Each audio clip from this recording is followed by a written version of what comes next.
हम लोग electromagnetic induction विद्युत चुंबकीय प्रेरण डिस्कस कर रहे थे।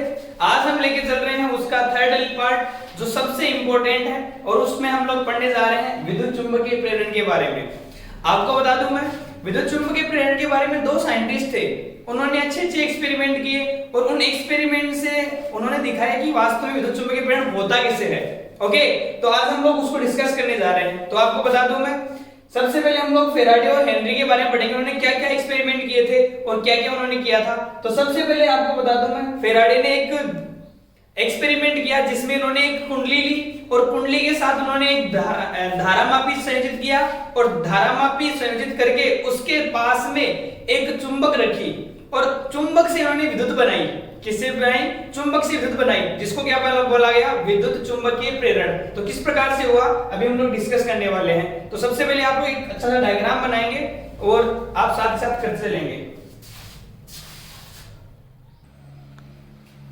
जैसा कि डायग्राम में आपको सामने दिख रहा है, हमारे पास एक कुंडली है, ओके, और कुंडली का संयोजन हमने किससे किया है? धारामापी से किया हुआ है, गैल्वेनोमीटर से किया हुआ है, ओके, और उसके साथ में हमने एक पास में क्या रखा हुआ है? एक दंड चुंबक रखा हुआ है, ओके, और दंड चुंबक का कौन सा सिरा?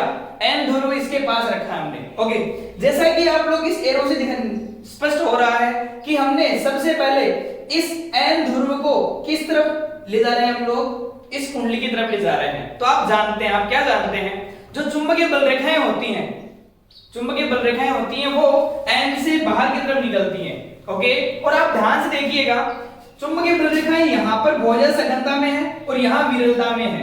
बात समझ रहे हो आप लोग? ओके, तो आप क्या देखेंगे कि ये बंद पृष्ठ है। कौन है ये? बंद पृष्ठ है। इस बंद पृष्ठ से आप क्या देखेंगे? बल रेखाएं गुजरेगी, ओके। आप जानते हैं बंद पृष्ठ से बल रेखाएं गुजरना मतलब फ्लक्स बनना। कौन बनना? फ्लक्स। तो आप लोग यहाँ पे देख रहे हैं, यहाँ पे कौन है? फ्लक्स है, ओके। अब हम क्या कर रहे हैं? इस दंड चुंबक को हम लोग इस तरफ विक्षेपित कर रहे हैं, धीरे धीरे इसको बढ़ा रहे हैं। किस तरफ? इस कुंडली की तरफ। तो आप क्या देखेंगे? यहां से जो बल रेखाएं गुजर रही हैं उनकी संख्या जरूर 4 है, लेकिन यहां पर जो चुंबकीय क्षेत्र है उसकी प्रबलता कम है, लेकिन यहां जो चुंबकीय क्षेत्र होगा उसकी प्रबलता ज्यादा होगी, यहां चुंबकीय क्षेत्र की प्रबलता और ज्यादा होगी। क्यों? क्योंकि फील्ड लाइंस बहुत नजदीक है। जब चुंबकीय बल रेखाएं पास होती हैं तो चुंबकीय क्षेत्र का मान ज्यादा हो जाता है। अब आप क्या देखेंगे? हम जैसे जैसे इस दंड चुंबक को इसके नजदीक लेके जाएंगे, किसके नजदीक? इस कुंडली के नजदीक लेके जाएंगे, तो इसमें से गुजरने वाली बल रेखाएं जो हैं उनके कारण यहाँ जो चुंबकीय क्षेत्र होगा उसका मान थोड़ा थोड़ा बढ़ता जाएगा, बढ़ता जाएगा, बढ़ता जाएगा, क्योंकि ये फील्ड लाइंस ज्यादा सघनता में है और ये फील्ड लाइंस विरलता में है। तो आप क्या देखेंगे? धीरे धीरे किसका मान बढ़ता जाएगा? बी का मान बढ़ता जाएगा। किस में से पारित होने वाले? इसमें से पारित होने वाले बी का मान बढ़ता जाएगा, ओके। और आप जानते हैं कल हमने फॉर्मूला पढ़ा था फाई बी इक्वल्स टू क्या था? B vector dot A vector. अब आप ध्यान से देखिए, इसका ए तो फिक्स है, इसका ए तो फिक्स है, एरिया फिक्स हो चुका, लेकिन आप जैसे जैसे इसको इस तरफ नजदीक ले जाते जाएंगे, किसको? दंड चुंबक को इसके नजदीक लेके जाएंगे, वैसे वैसे बी के मान में इंक्रीमेंट होता जाएगा और जैसे जैसे बी का मान बढ़ेगा वैसे वैसे फ्लक्स का मान भी बढ़ेगा, ओके। अब फेराडे ने क्या देखा ये करते समय? फेराडे ने देखा कि यहां पर जो गैल्वेनोमीटर लगा था ना उसमें अपने आप विक्षेप आने लग गया। क्या आने लग गया? विक्षेप आने लग गया। गैल्वेनोमीटर में विक्षेप आने का मतलब होता है वहां धारा प्रवाहित होना। गैल्वेनोमीटर में विक्षेप आने का मतलब क्या होता है? वहां पे धारा प्रवाहित होना, क्योंकि गैल्वेनोमीटर किसको दिखाता है? धारा की उपस्थिति को बताता है और धारा की दिशा बताता है। तो हमने क्या देखा? इसको नजदीक लाने से क्या हुआ? इसमें धारा मापी में क्या आने लग गया? विक्षेप आने लग गया। इसका मतलब क्या हुआ कि सर्किट में क्या प्रवाहित होने लग गई? धारा प्रवाहित होने लग गई। क्या आपने यहाँ पे कोई बैटरी जोड़ी है? नहीं, हमने कोई बैटरी यहाँ पे संयोजित नहीं की है। हमने केवल क्या किया? दंड चुंबक को विक्षेपित किया था, दंड चुंबक को इस तरफ लेके आए हम लोग। तो दंड चुंबक को इस तरफ लाने से क्या हुआ? धीरे धीरे बी का मान बढ़ा, फ्लक्स का मान बढ़ा। क्या ये समय के साथ हो रहा है? बिल्कुल से समय के साथ हो रहा है। तो हमने क्या देखा कि यहाँ पर बी के मान में चेंज होना मतलब फ्लक्स के मान में चेंज होना।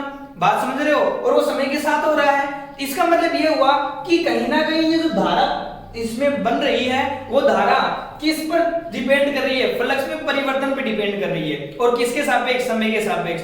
तो फिर फेराडे ने बताया, फेराडे ने क्या बताया कि अगर किसी कुंडली से संबंधित चुंबकीय फ्लक्स के मान में समय के साथ परिवर्तन होता है तो वहां पर उस परिपथ में किसका निर्माण होता है, एक विद्युत वाहक बल बनता है, और अगर परिपथ बंद हो तो किसका निर्माण होता है, धारा का निर्माण होता है, जिसको हम लोग क्या कौन सा नियम कहते हैं, विद्युत चुंबकीय प्रेरण कहते हैं। बात समझ में आ गई आपको? ओके।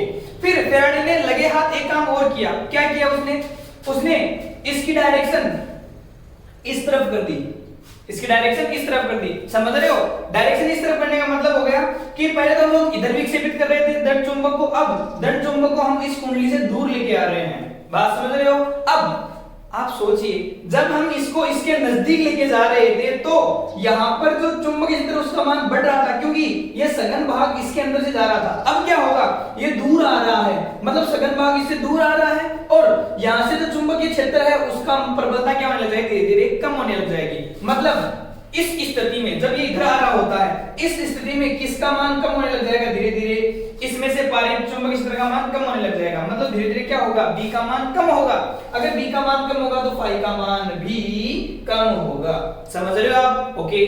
क्या फ्लक्स का मान चेंज हो रहा है? ओके। फेराडे ने फिर से एक नया तरीका देखा। यहाँ पे इन्होंने क्या देखा कि पिछली बार भी यहाँ पे धारा उत्पन्न हो रही थी, अब भी धारा उत्पन्न हो रही है, लेकिन उन्होंने क्या देखा, जब धारा यहाँ पे प्राप्त हुई तो उसमें गैल्वेनोमीटर धारा की दिशा है वो विपरीत हो गई।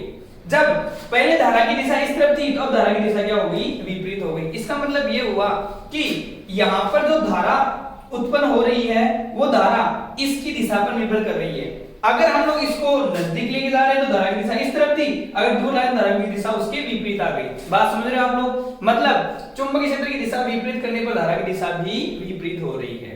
बात समझ रहे हो आप लोग? ओके। लेकिन उन्होंने एक चीज और करके देखी फेराडे ने। फेराडे ने क्या देखा कि जब इन्होंने इनको स्थिर कर दिया, स्थिर मतलब ये भी स्थिर अवस्था में और ये भी स्थिर अवस्था में, तो इन्होंने क्या देखा, जब ये स्थिर है जब ये स्थिर है तो क्या बी का मान चेंज हो रहा है? नहीं, फिक्स है। तो क्या फाई का मान चेंज होगा? नहीं, ये भी फिक्स होगा। उस समय उन्होंने क्या देखा कि यहाँ पर कोई धारा प्रवाहित नहीं होती है। तो उन्होंने एक निष्कर्ष निकाला, क्या कि अगर किसी कुंडली से संबंधित चुंबकीय फ्लक्स के मान में परिवर्तन होता है तो ही किसका निर्माण होता है, यहाँ पर विद्युत वाहक बल बनता है या धारा बनती है, अन्यथा प्रेरित विद्युत वाहक बल उत्पन्न नहीं होता है। तो सबसे नेसेसरी कंडीशन क्या होगी, फ्लक्स में परिवर्तन होना चाहिए। क्या होना चाहिए? फ्लक्स में परिवर्तन। फिर उन्होंने अपने फेराडे ने अपने नियम दिए थे, जिनको हमने फेराडे के नियम नाम दिए हैं। बात समझ में आ गई आपको? ओके। तो ये था फेराडे का प्रयोग, जिन्होंने हमने क्या क्या देखा कि हमने देखा सबसे पहले हम लोग धन चुंबक को इस तरफ लेके जाएंगे तो चुंबकीय क्षेत्र के मान में वृद्धि होगी, फ्लक्स के मान में वृद्धि होगी, फ्लक्स परिवर्तित होगा जिससे किसका निर्माण हुआ, धारा का। फिर हम इससे दूर ला रहे हैं तो चुंबकीय क्षेत्र के मान में कमी हो रही है, फ्लक्स के मान में कमी हो रही है, तब भी किसका निर्माण हो रहा है, धारा का। लेकिन जब हमने इन दोनों को स्थिर कर दिया तो फ्लक्स के मान में परिवर्तन नहीं हुआ, इसका मतलब हमें यहाँ धारा प्राप्त नहीं होगी। ये किसने बताया? फेराडे ने। ओके। एक प्रयोग तो किया उन्होंने, ये एक प्रयोग और किया उन्होंने जिसके बारे में भी हम लोग डिस्कस करने वाले हैं। ओके, एक बार यहां तक आप नोट्स बनाइए।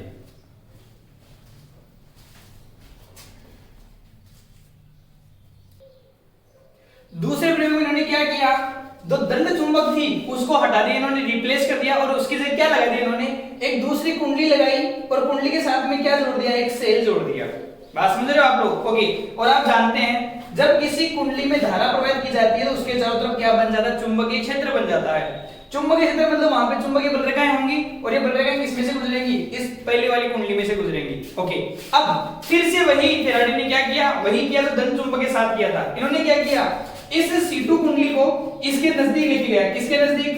इस C1 कुंडली के नजदीक लेके गया। तो इन्होंने क्या देखा, फिर से वही चीज देखी, क्या कि इस धारा में विक्षेप आने लग गया। ठीक। फिर क्या किया इन्होंने वापस इसको पीछे खींचा। किसको? इस कुंडली को वापस पीछे खींचा। तो इन्होंने क्या देखा, फिर से विक्षेप प्राप्त हुआ, लेकिन दिशा क्या हो गई, विपरीत हो गई। और इन्होंने तीसरा काम क्या किया, इसको भी स्थिर रखा और इसको भी स्थिर रखा। तो इन्होंने स्थिर रख के देखा तो क्या किया, क्या हुआ, यहाँ पे धारा में विक्षेप नहीं आया।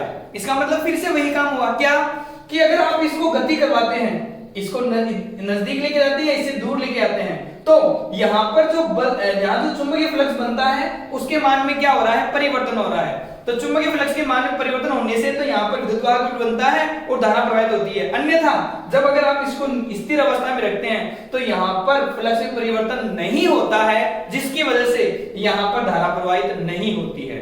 तो फैराडे ने यहाँ से निष्कर्ष निकाला क्या कि अगर इस कुंडली से संबंधित चुंबकीय फ्लक्स के मान में परिवर्तन होता है तब तो यहाँ पर प्रेरित विद्युतवाहक बल और धारा बनती है, अन्यथा नहीं बनेगी, जिसी को हम क्या नाम देते हैं, विद्युत चुंबकीय प्रेरण। प्रेरण का मतलब समझना, प्रेरण मतलब किसी को देख के उसमें कुछ चेंजमेंट आना। तो किसमें चेंजमेंट आया, धारामापी में पहले विक्षेप नहीं था, लेकिन जैसे ही इस कुंडली ने देखा कि इसके नजदीक कोई दूसरी कुंडली आ रही है या इससे दूर जा रही है, तब इसमें क्या आ रहा है, प्रेरण हो रहा है। प्रेरण के फलस्वरूप यहाँ पे धारा प्रवाहित हो रही है, जिसको क्या बोला गया, विद्युत चुंबकीय प्रेरण। इसका नाम विद्युत चुंबकीय प्रेरण क्यों पड़ा, क्योंकि यहाँ पर विद्युत बन रही है और किसके द्वारा, चुंबकीय क्षेत्र के द्वारा, और चुंबकीय प्रेरण से यहाँ पे विद्युत बन रही है, इसलिए इसको क्या नाम दिया गया, विद्युत चुंबकीय प्रेरण।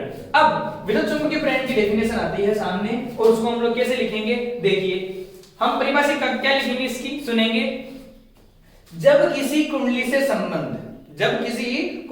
संबंध चुंबकीय फ्लक्स के मान में परिवर्तन होता है तो कुंडली में प्रेरित विद्युतवाहक बल व धारा का निर्माण होता है, जिसे विद्युत चुंबकीय प्रेरण कहा जाता है।